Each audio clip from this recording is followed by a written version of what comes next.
if I'm assuming an exit cap at a 7 cap versus a 3.5 or a 4, there's a big difference in that assumption. That's one number on a spreadsheet, that's one, right? Exactly. So and it would change your returns by like 5x.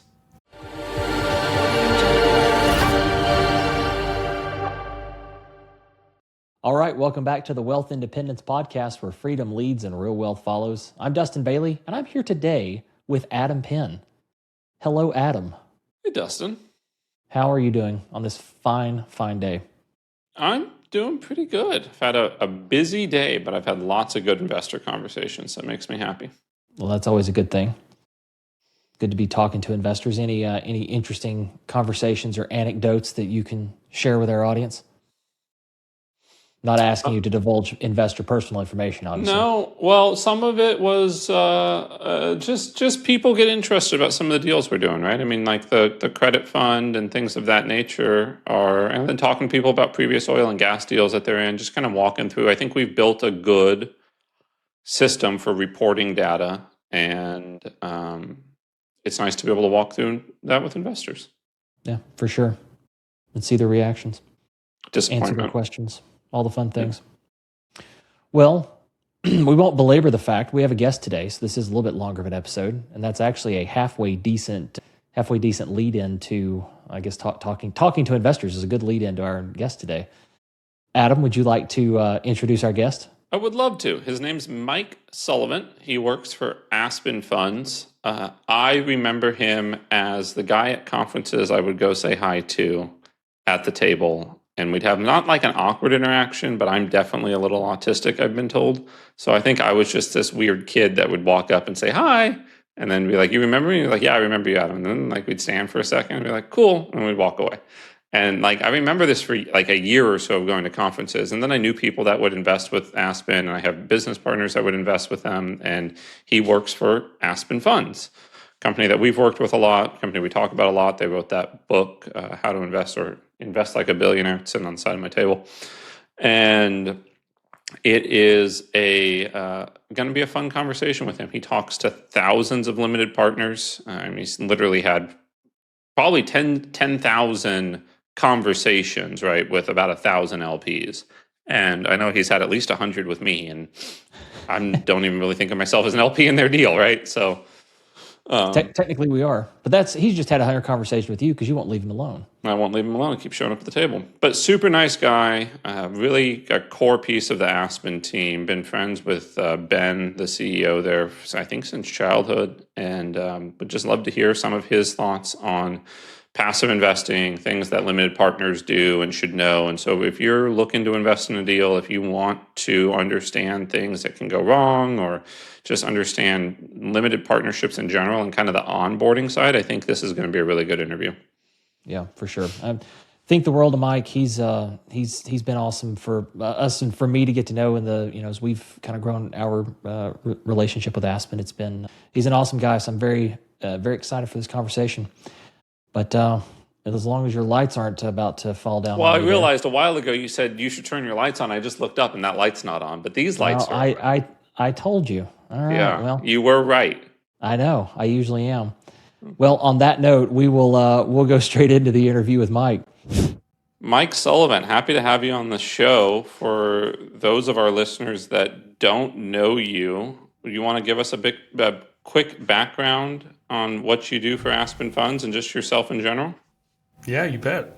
Well, first off, thanks Adam and Dustin for having me. I'm grateful to be here. You two are two of my favorites. I've gotten to know both of you through the last, 2-3 years now, and I can just say, to your audience, you guys are two of the best in the sense that you guys represent yourselves well, represent your investors well, and you guys do the work, which I can say is not always the case. So there's a big differentiator between posers and those who are real, and you guys are the real deal. So just got to say that to your audience now. But thank yeah, you. for me, with that, we can go ahead and close. Thank you so much for coming on.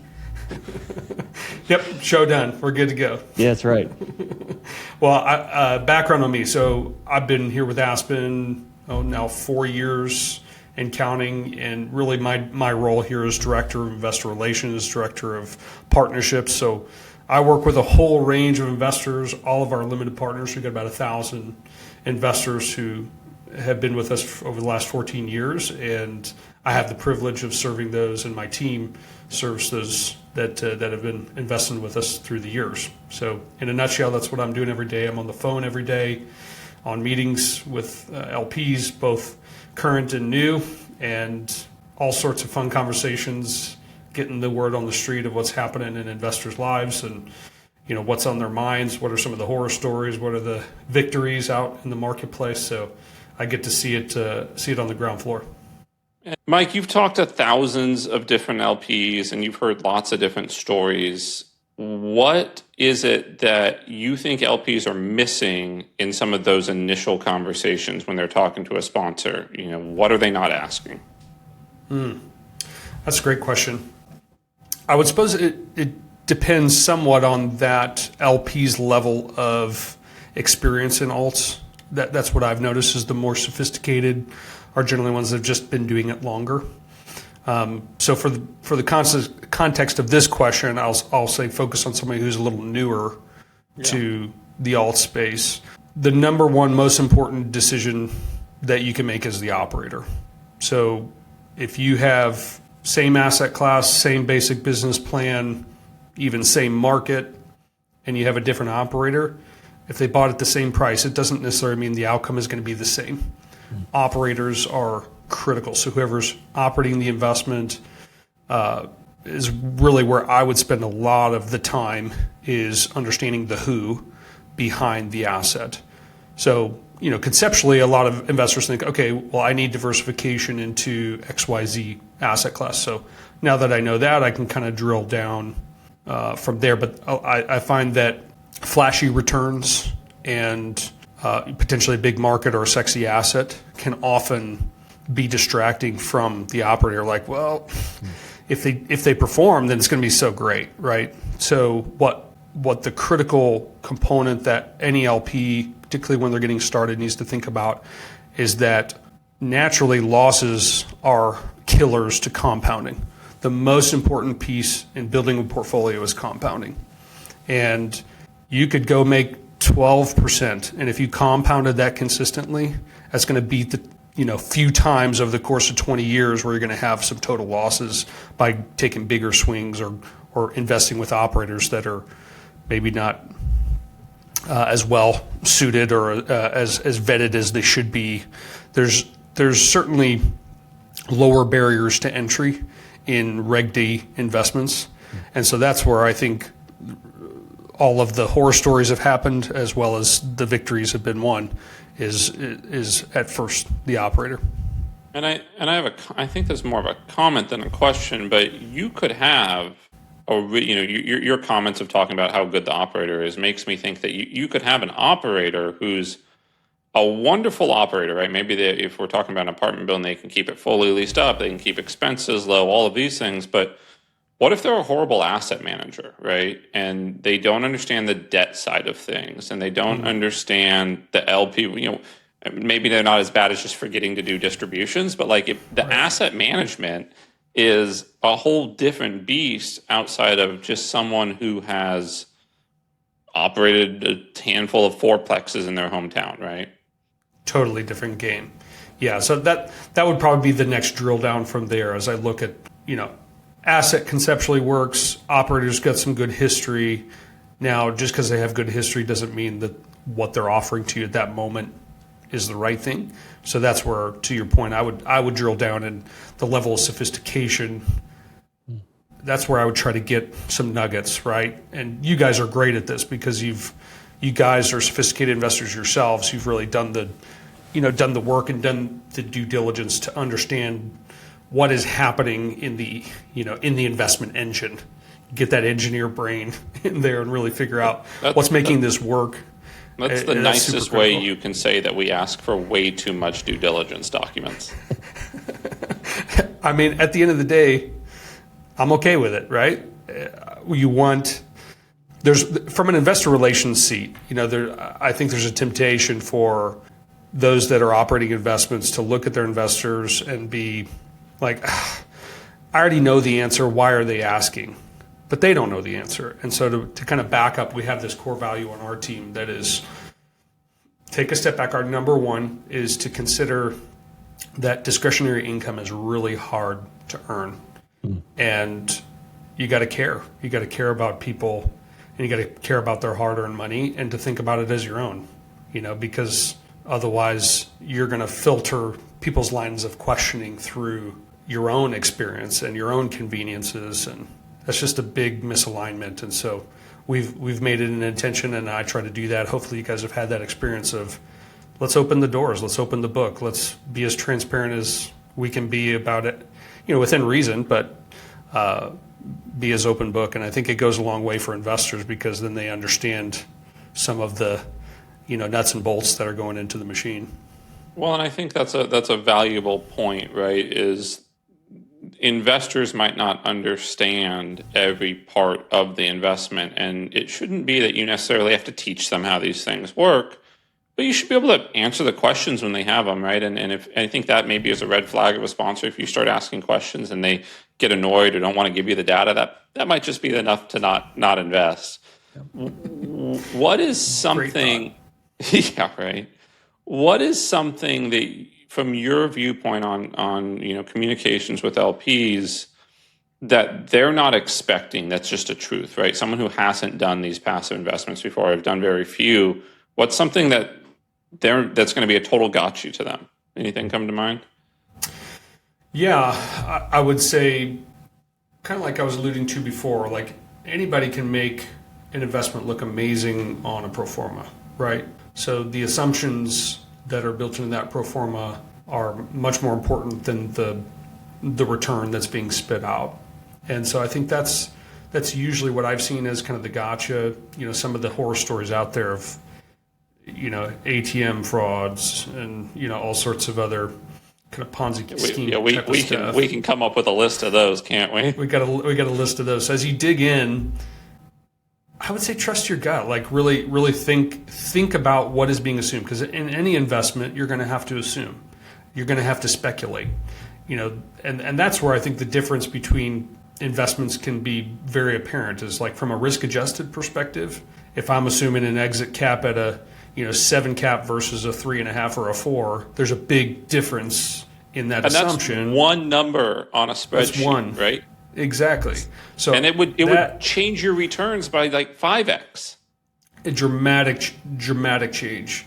And so I think that's an important kind of potential gotcha for investors, is to really understand what are the key assumptions, and then how does that impact risk and your risk adjusted returns. If I said, hey, we're going to go hit 15% here versus 15% here, but this assumption is a really aggressive assumption on growth or exit or some variable thing that is there's a sensitivity to that particular number, then I'd run for the hills. So with that, I would say a good question for LPs to ask is sensitivity analysis. The more sophisticated operators are going to be those that can provide some visibility into the sensitivity of exit cap and interest rates and all those things related to the real estate, the underlying real estate.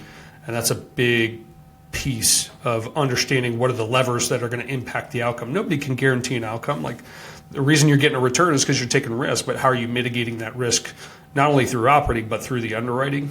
And that's usually the biggest gotcha, is headline return. Don't really dig into what's driving those assumptions and how aggressive those are. I think I might have just been a small town engineer when I started investing, but I think to your point, for one of the gotchas I had when I first heard about these other LP deals was the headline returns, and I assumed that that's what it was going to be, because I didn't know why anyone would put a number there that they wouldn't be able to hit. Right? If you can't hit it, that's bad advertising, right? They're not going to reinvest. And so I'm not just going to say deals don't go sideways, right? We've had deals that don't hit pro forma. We've also had deals that exceed pro forma. But it's amazing to me that some operators will be, let's say, aggressive in the initial underwriting. So very, very good point there. Yeah. One thing that Aspen does a really good job on is bringing institutional grade, I'd call them institutional grade, types of assets or fund structures where you really have a much larger set of assets than $1 million 20-unit building in Chico, then I'm not talking about mine. That one's awesome. Nothing wrong with those types of assets, Adam. Yeah, no, nothing wrong with them. But you put together much larger deals, but still provide these to the $100,000 and $50,000 check writers. I mean,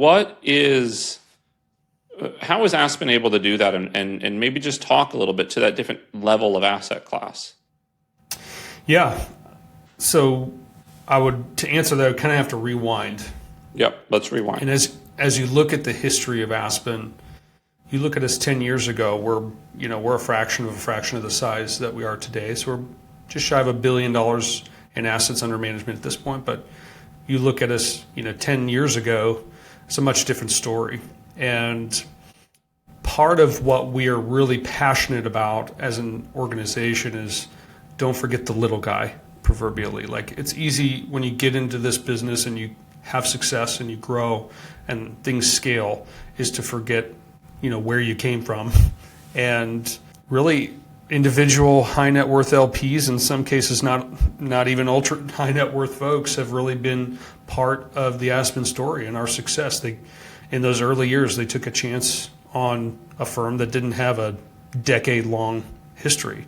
Now it's an easier question to answer. It's like, how long you been doing this? We're like, oh yeah, we're 14 years in. But when you're like, hey, this is year one. 14 years ago, that was a different story. A different story, right? So that has never changed, and we have really been on a mission to democratize the information and to democratize access to. Just because it's smaller doesn't necessarily mean it needs to be a lower grade. And so we've been fortunate in that we have been able to grow our investor base sufficiently that we've been able to get our investors into a broader range of assets and larger assets and really operate at an institutional grade level without forgetting them. Does that mean that we won't grow and there won't be other capital? Absolutely not. But we're passionate about always making a way for that. And so that's how I'd kind of initially answer that. But to kind of answer the fast forward part of that question is, through the years, we've diversified our channels of capital.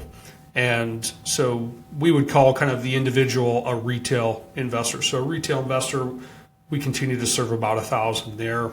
We have fund-to-fund relationships. So these are kind of an extension into that retail network. So I can go to, an Adam and a Dustin and name your fund manager and really provide some benefit to their network of investors, incentivize the fund managers. So we've been able to grow significantly through that channel. That's one that I've built over the last 3 years or so, it's really just relationships. It's not unlike working with a high net worth. It's a little more involved, as you guys know. But that's been a big part of our success as well. So as we continue to grow, fund managers continue to be a key part of our growth strategy. So that also won't change. And we really are determined to continue to serve them and their investors in the same way. Kind of the final channel here, for the sake of this conversation, is really the registered investment advisors. So those are advisors who are serving the retail folk as well, but you're kind of keeping an advisory relationship, and then we can provide them with access to unique investments that they don't really have available in the public markets, and give them unique tax benefits and all the structures that you guys are familiar with. We're going to be able to provide those and provide them at scale, because now we've got this base of investors that have helped us grow, and now we can bring in more capital to help kind of all boats rise. And so we've been kind of a success overnight in some ways in the last, call it 3 or 4 years. But a lot of that has been built over the last 14 years of building deep relationships and having good performance. So a lot of it is just the ability, and I think this is one of the big powerful parts of the Reg D space, is having all these LPs come together and you pool capital to get a bigger deal than anyone individually could get. And I think it's kind of obvious, but at times it's nice to say that, you're still just pooling a lot of $100,000 checks. There might be a few $1 million checks in there, but it's all pooled money. Exactly. Yeah, it's exactly it. So I don't think that will stray dramatically from that over time. Inevitably, we'll have to shift with times and tides and all those things, but we anticipate being able to operate in this happy medium of serving all and letting the scale of that continue to get us into the best deals and be capitalized to take advantage. Awesome. Dustin, you got any questions? Yeah, I've been taking some notes here. I don't know, Mike, you got great points. I guess it's, great minds think alike, right? So I always appreciate hearing my thoughts and Adam's thoughts and things that we talk about. I love having like guests that are on, and like the things that we talk about, then they come out of the mouth of a guest unprompted. And so it's always super nice. But I want to circle back to something you mentioned earlier around, I guess, risk-adjusted returns. So you made a comment. You said that you're getting returns because you're taking risks. And I mean, that's obviously true of all investing. But I think what a lot of people miss is that risk-adjusted returns. And I think Aspen has one of the things that, just in the time that we've known you guys and been around and seen the types of deals that you do, I think Aspen's very, very good at finding that sweet spot of adjusted of the risk adjusted returns. And I don't know if you've got any comments around that. I mean, you guys offer a wide variety of things with different levels of risk, but I feel like that for the same sort of asset, you guys are providing lower risk and better returns than maybe some more run-of-the-mill shops, and maybe this speaks a little bit to the institutional type quality. But I'm just curious if you've got any more comments on that, because I think that's something that a lot of LPs completely miss when they're just purely looking at, they're comparing 5 deals, and the only thing they're looking at is the headline IRR number, right? And you've got to take that risk-adjusted focus to it.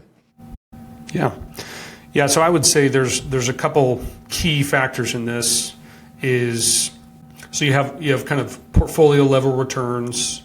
You have, call it volatility, and so depending on the type of investment that you're getting into, like what are the factors that can affect the volatility, whether that's market, whether that's the underlying asset, what's happening at the asset level, like what are those assumptions that we talked about earlier, how aggressive we are on those. So the natural course for a lot of LPs is they end up looking at what's called a Sharpe ratio, which you guys are probably familiar. So you're looking at portfolio return minus basically your risk-free rate. So if I didn't take any risk and I just put it in T-bills, that's kind of your top line divided into the deviation, your standard deviation in kind of the outcome.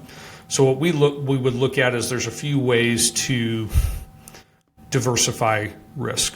So one of the ways is you go lower in the capital stack. So that's really where we've initially built a lot of our, we would look at kind of our portfolios or what we've offered through the years kind of as a pyramid structure, where you've got the base of the pyramid being a larger volume of lower risk, more liquid, more cash flow focused. So you de-risk through cash flow, and you de-risk potentially through, in some cases, more liquidity. There's several factors in there, but basically kind of create a portfolio where you've got a really solid base of your pyramid being cash flow, somewhat liquid, or potentially fully liquid.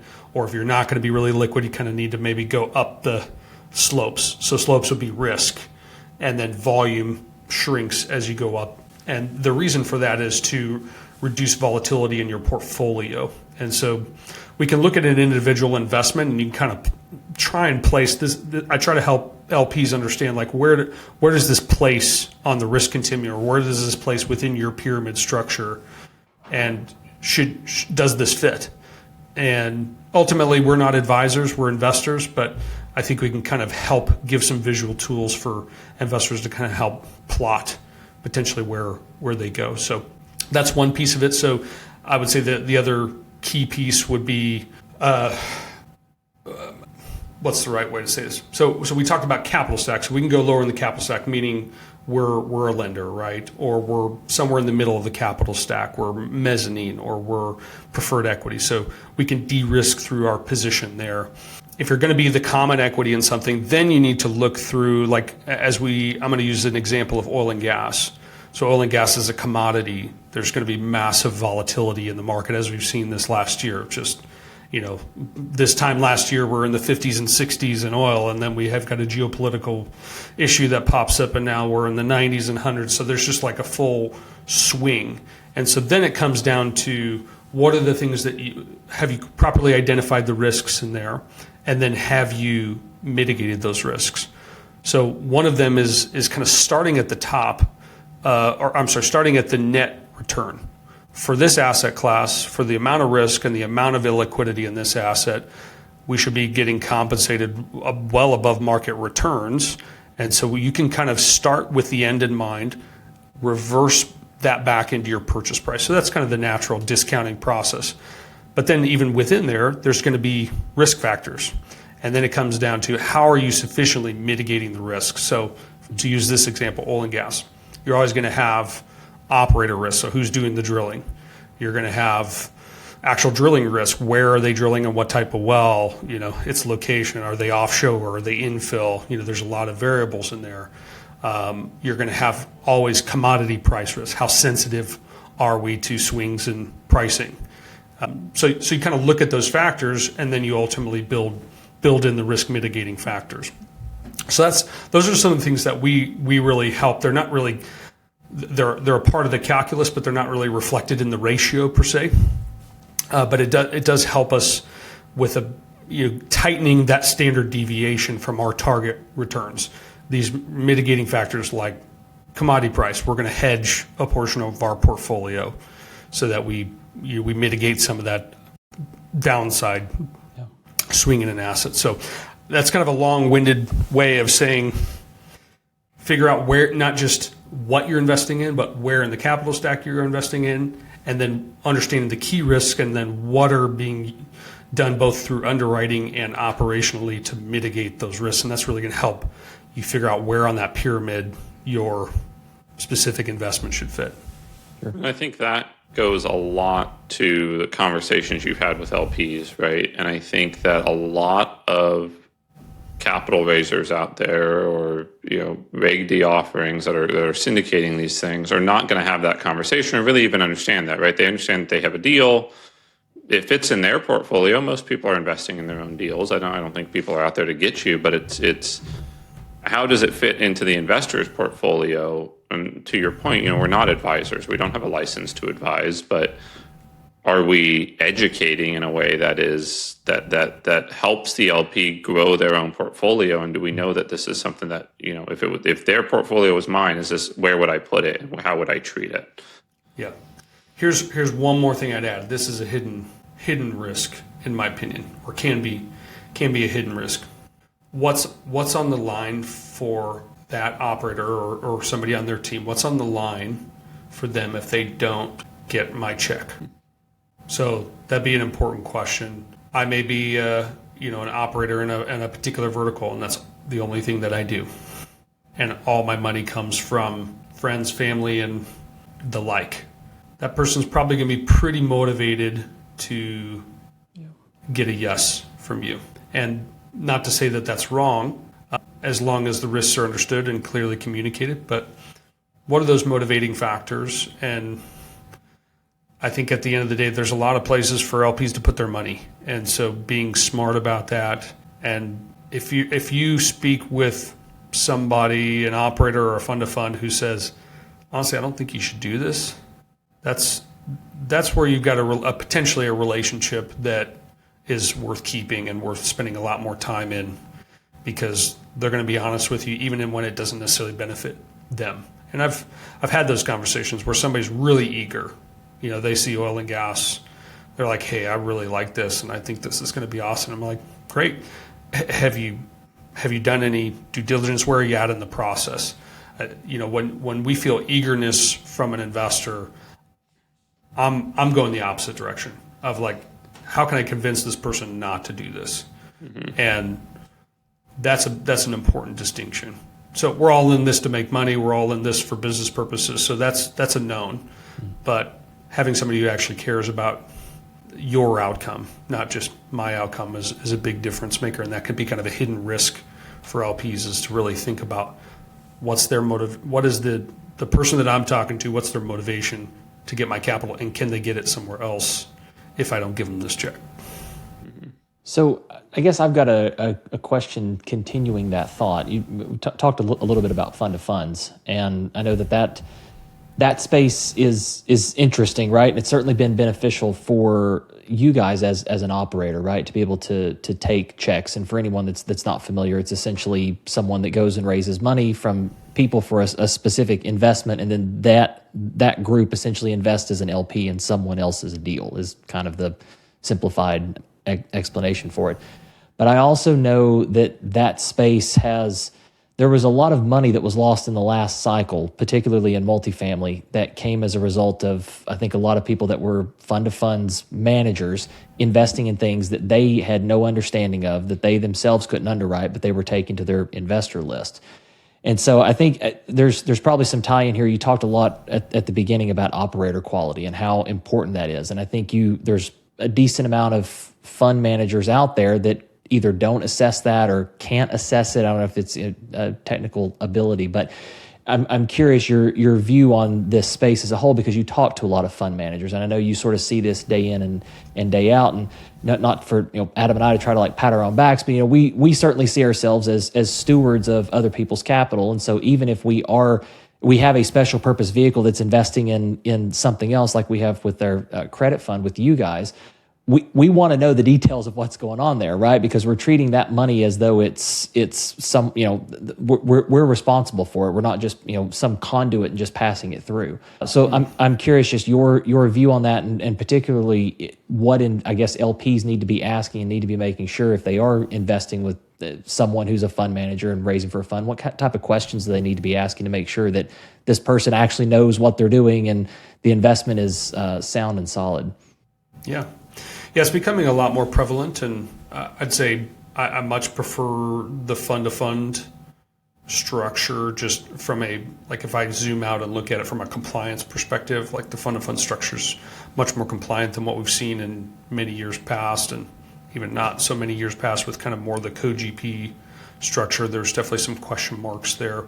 Yeah.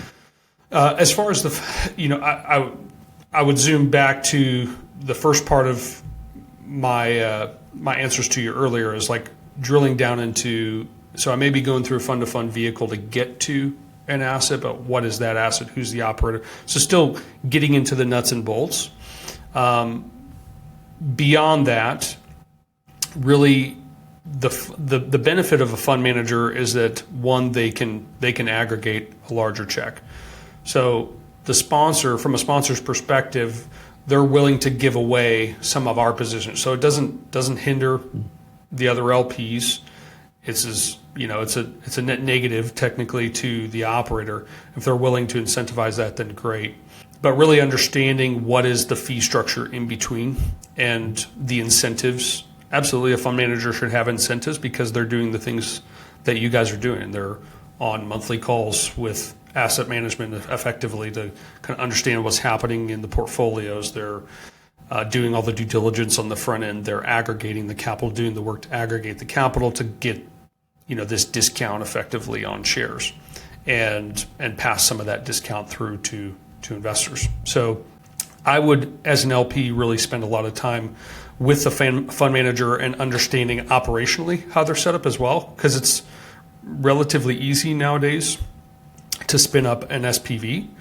And so who's going to be helping facilitate that? Because the operator may be doing everything right and sending money through as they should. Technically, you've got a layer of separation. And so what is that fund manager doing? Really spending the time to understand their structure, their administration, their infrastructure, to make sure they can facilitate the investment in a professional way. If it smells like a fish, it's a fish. I mean, I think investors have been, if they're investing with you, they've been successful, and they probably haven't been successful being unintelligent. So be intelligent. People who are unprofessional, when you meet them, are going to be unprofessional as they continue to deal with the investments, because if something doesn't go to plan, what do you think they're going to do? be unprofessional. And that might look like they bail on you. That might look like they won't return your calls. So the fundamentals are still the same. When you talk to an operator, if I don't answer your guys' phone calls, what do you think is going to happen? Like, you're going to call Bob Fraser, you're going to call Ben Fraser, you're going to be like, hey, I can't get a hold of Mike. What is going on? I'm going to show up in Kansas City. Exactly. But a fund of fund is like, there's not necessarily that corporate structure, right? So that's an important thing. Is the who is in the same way very important. And so they can provide a net benefit to you as an LP by getting you some of that discount, but the who also matters, and what they're investing in equally matters. So yeah, those would be a couple of comments there. But I really don't think this is not just kind of a trend and a fad. Fund of funds is here to stay in my view. This is nothing new, but at this scale is a little bit new. It's been pretty cost prohibitive in the past, and now technology's made the economies of scale more effective and more affordable. And so we're going to see more and more of this. And so it is important for LPs to be educating themselves on, like, where am I at in the pecking, and who is it that I'm aligned with is very, very important. It's not worth an extra % or 2 on your return to work with somebody who does not have your best interests in mind. Super good. Does that answer your question? Absolutely. No, that's a great answer. Yeah. Adam, you got anything else? No, sir. Well, Mike, we appreciate you being on. We ask all of our guests one final question. We're the Wealth Independence podcast, and so the word independence and freedom, and that is certainly central to mine and Adam's worldview. And just curious, what those words mean to you, sort of how you live that. What's your view on independence and freedom? I would say freedom. It means a lot. It's a loaded word. Sure. Because there's emotions tied to it, there's experiences tied to it, there's all sorts of things tied to it. But as I really think about those words, I try to define them for myself. I think about a life free from outside prescribed restriction, where if there's not somebody else imposing restraint on me, I may have self-restraint, which I should have in a lot of ways, to be a responsible citizen and contributing member to society, but those are self-imposed. And certainly there's some things that I think we could all agree upon that are acceptable outside restraints that are for the betterment of society. But just broadly, where I have freedom from outside restraint and restriction is really what independence and freedom feels to me. And you could apply that to faith, you could apply it to finance, you could apply it to life and liberty. So I don't know. Those would be a couple of things that come to my mind. Oh, that's awesome. Well, we appreciate you being on. If folks want to connect with you or connect with Aspen, what's the best way they can do that? As always, our website is a great place and a wealth of resource and knowledge. So aspenfunds.us, like United States. That's got all of our investments. It's got webinars. It's got a bunch of education. We've also got our podcast, Invest Like a Billionaire. We've also have investlikeabillionaire.org. So that is our educational arm, if you will. So we do our podcast. We've got a book called Invest Like a Billionaire, which is a bestseller. We have an online community of investors who are on there. So that's, yep, there it is. Adam's got it. So got mine back here. It's a real book. There was no AI used to write it. That was blood, sweat, and tears through decades of experience. So it's a great resource. So yeah, people can find us if they're really wanting more kind of education. Is the Invest Like a Billionaire brand. If you're looking for more information about Aspen Funds and more of the investment firm, then aspenfunds.us. Okay. We'll make sure the links make it there, and we take every opportunity we can. We bring up the Invest Like a Billionaire book quite often. In fact, there was an episode not too long ago. Adam was holding up photos to the camera of graphs in the book. So that's definitely a fan favorite. That's why this one was closer. Last time I was scrambling through piles of stuff to find it. Right. Well, we appreciate you guys, and thanks again for having me on. Absolutely, Mike. Thank you so much. All right. Well, that was a great conversation. I hope everyone had some interesting takeaways from it. I knew he had lots to add to the topic, but just really fun to hear all the different conversations he's had with investors he's been doing this for 3 or 4 years now, right? And the things he knows are great. Yeah. Yeah, no, I mean, I thought there were a lot of nuggets. I kind of asked about the whole risk-adjusted returns thing, and I'm glad he spent some time on that, because I think that's something that, like, honestly, a lot of the LPs, I don't know, maybe we just, I'm not talking to the right LPs, but I feel like most, like, know that that's a thing, but it's not something that they spend enough time focusing on. And I think they end up getting too drawn in by just the top line returns and not really evaluating, does that return line up with the risk that they're taking in the deal, and then is that good? So glad he spent some time there. And talking about operator quality, there was something he said, he talked about not breaking compounding. He talked about just like a consistent 12%. And I know that's something I've written about. I've gotten, I've compared that to, like, you get a boring, you get it's not correct, but Dave Ramsey always likes to say that the stock market average is 12%. And that is true, an arithmetic average of 12% annually, but it's not a consistent 12%. And that's what Mike was talking about, right? If you get 12% year in and year out like that, it's small at the beginning, but man, compounding just takes control, and it just absolutely blows up. But if you have those years where you've got losses or it's down or something like that, it really, really takes an impact. And I think that's something that because in both directions, it happens so slowly, people just really underestimate the impact of that. And especially if you're taking distributions from it. Yes, absolutely. Yeah. From a stock standpoint, if you're relying on a sort of a nest egg type retirement, and you now start having what's known as sequence of returns risk. If you're not taking any distributions, you're not selling anything, you're exposed to it on paper, but it doesn't become real. But once you start taking money out, that becomes a real thing.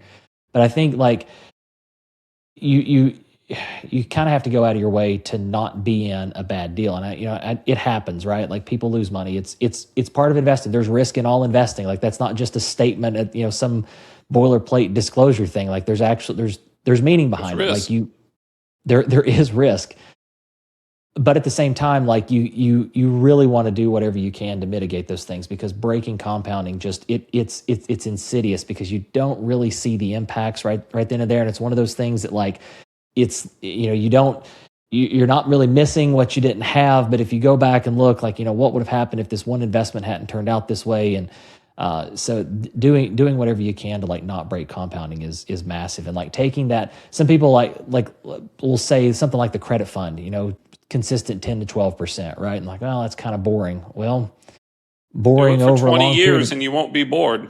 It's exactly right. So, like, he kind of mentioned that and threw that out, and I think that's something that so many people just completely underappreciate. Yep.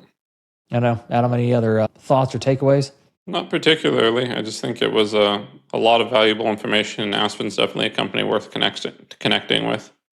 Absolutely. Yep. Like I said during the interview, we'll make sure that links and everything to them make it in the release notes, and everybody can check them out. They got, even if you're not interested in investing with them, just for the educational resources, they put out a lot of great content. The podcast's good. They mentioned the book. We've talked about the book a lot. I think it's a really good way to get. If you're not all that familiar with the alternative space, Invest Like a Billionaire book is a great way to really get up to speed and understand how it compares against other asset classes and things like that. I would highly encourage everyone to pick up a copy. But with that, Adam, if you don't have anything else, we will get on out of here. Let's get out of here. We'll appreciate everybody doing the things that, if you enjoyed this, go out and give us a 5-star review on Apple Podcasts, a like and subscribe on YouTube, and the rating. Is that what it is on Spotify? I think we've decided you rate on Spotify. I think it's a rating. What do you think? Okay. So give us a positive rating or 5-star or whatever it is. But do all those things. Let the computers know you're enjoying what you're hearing here, and we get the message out to more people. We would definitely appreciate that. But we do appreciate you being here. Thanks again. We'll catch you on the next episode. Just remember, where freedom leads, where wealth follows. Thanks, y'all. Thanks for joining us on Wealth Independence. This show is for informational purposes only and is not financial, investment, legal, or tax advice, and does not constitute an offer to buy or sell securities. All investments carry risk, and investors should always conduct thorough due diligence and consult with qualified professionals before investing. Until next time, remember, freedom leads and real wealth follows.